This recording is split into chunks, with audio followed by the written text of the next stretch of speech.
Hello everyone. In this video, I will be talking about mean and standard deviation, two of the fundamental aspects of business and data. Through a simple example, I will show how each can paint a different picture and how one should always be aware of how data is represented.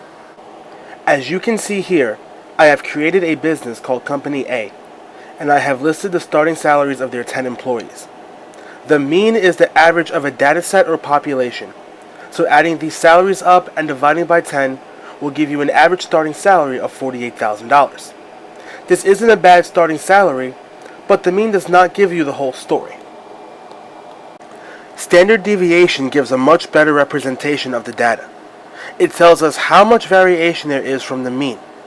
Naturally, a smaller standard deviation means that your results are closer to the mean, while a larger standard deviation means that your results are very spread out.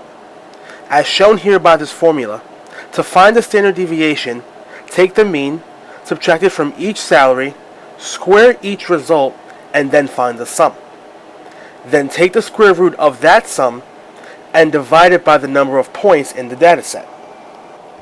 So right here, I have done all the work for you, and after subtracting the mean from each salary, squaring that and adding up all the results, the sum comes out to $5,592,000,000.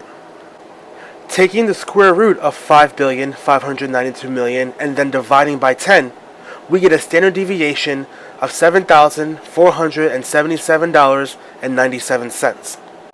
Now this brings me to my next point.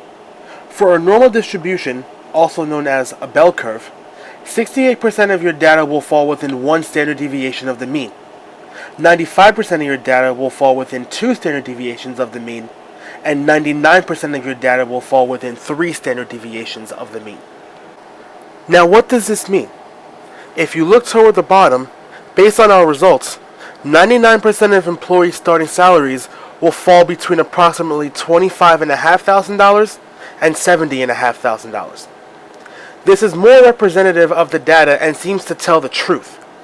Although this company boasts an average starting salary of $48,000, it is possible that in the best case scenario, one starting salary will be above $70,000, and in the worst case scenario, one starting salary may be a smidge above $25,000.